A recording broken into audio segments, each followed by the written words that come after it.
All right, we're going to talk about female entrepreneurs today, but I'm going to start 30,000 feet up with this quote from Zita Cobb, who, if you don't know who she is, I hope you'll Google her.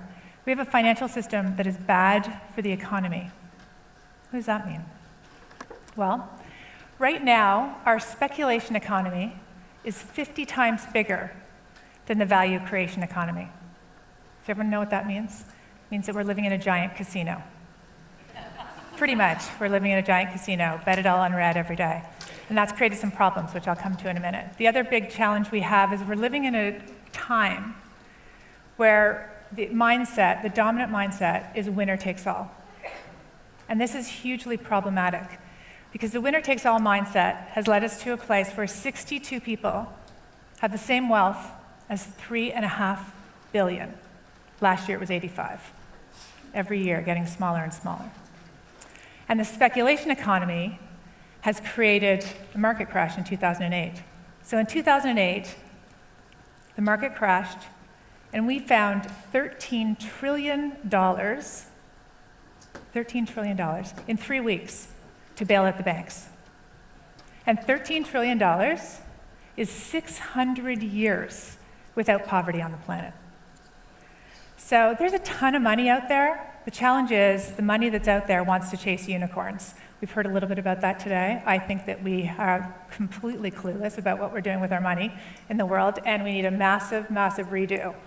And part of the challenge of chasing unicorns with our capital so that they can win the market is this. 90% of our economy, it's 98% in Canada where I'm from, but 90% in the US and 90% most other places, of our economies are made up of small and medium-sized businesses, and they are starved of capital because the capital that's aggregated into a small number of hands wants to go and find unicorns. So we need a whole new approach to this. And thankfully, the ladies are coming. So here's how the ladies are coming. We're starting businesses at almost 1.5 times the pace of men globally. Women are set to inherit 75% of the largest wealth transfer in history, 75%. So we're gonna have money like we've never had before. And finally, we make 80% of purchasing decisions. Now, most of us know this and nod, and we've heard these stats, but do we really get it? Do you really imagine what would happen if we all came together and supported the kinds of companies that we really cared about? So I mashed all of these trends up because I love to create havoc and change, and I want a better world. I think the world we're living in, we can do so much better. And in general, women were not at the table for designing 1.0 of this world, and we better be there for 2.0. So we've created an act of radical generosity. This, to me, is a culture change initiative. It's going to take probably a generation. But to me, radical generosity is a starting point for really dramatically transforming the world that we have. So an act of radical generosity to finance, support, and celebrate female entrepreneurs. And the way that we're doing this, it's very simple.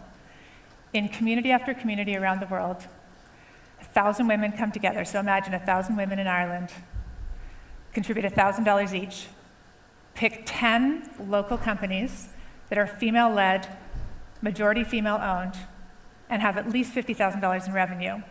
And they get low-interest loans from those women. But they also get access to our buying power, our network, and our expertise to grow their business. So not only have we redesigned how they're going to get money, but we've also radically redesigned everything about this. Like, I just keep hearing over and over how we need to fix women. They're not confident enough, they're not bold enough, blah, blah, blah. And I think the problem is really the process, not women. And so how do you get women to show up for capital when they oftentimes don't go to banks? They have a great business, but they won't go and look for capital. We redesigned the application process. 10 simple questions, no decks, no attachments. The first question is, who are you? We got 236 applications in 6 weeks in our first pilot. Then we changed the selection process. These companies are selected by the 1,000 women themselves online, in an online platform. So 1,000 women go in and vet the applications, and we pick 10. The last piece that we changed that's pretty radical is how the money is actually divided up. So if you remember earlier when I talked about winner takes all, we think that's pretty broken. Like the normal way you would do this, you'd have $1 million prize now, and one company would get it. And I thought, if we were going to redesign that process, how would we do it? And I thought, well, let's turn it over to the ladies to see what they do. So the 10 companies that get selected come together for a retreat. They learn about each other.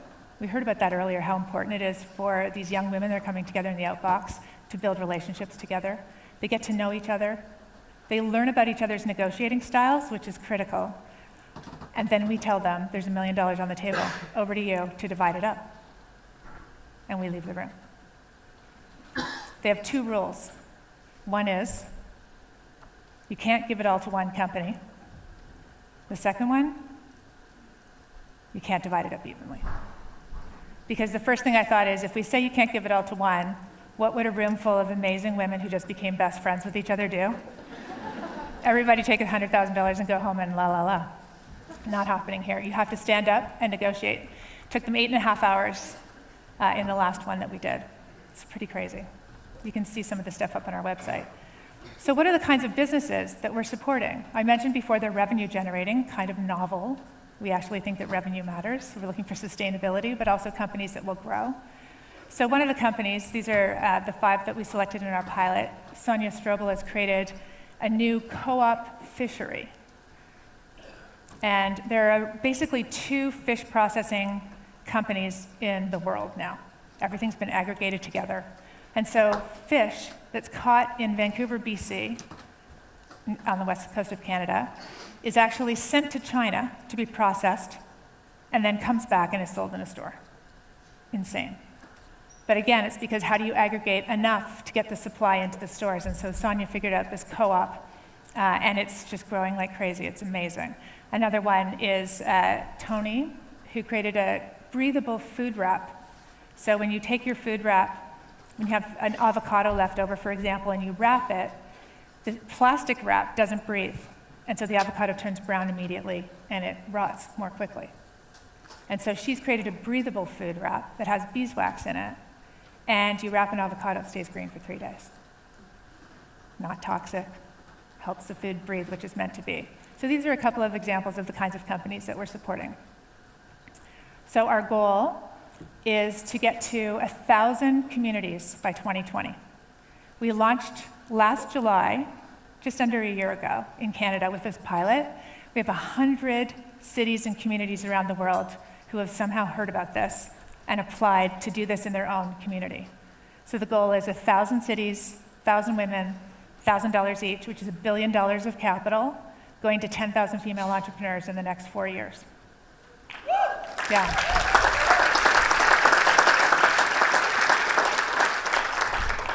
So I'd like to end with this question that I think about every day, is how would you act differently if you had 1,000 radically generous women on your team? And how would you be different if you acted radically generously every day towards yourself? We've already noticed in the short time that we've gone out with this model that in 4 months, Sonia thought she could maybe hit 1,500 subscribers for her fish. She doubled her number. And she was afraid to go for that number, but I said, what's your scary number? And so she said, I'd like to try and hit 2,000. And she blew past that number, and now she's on fire, dreaming bigger because she has a network of women who have her back. And every month, those companies send an email out to this network of women to ask for what they need, and they get responses within minutes of that email going out. So just imagine if we were radically generous to each other, what we could do. Thank you. Want to be in the audience next time? Click here for tickets to Inspirefest 2017.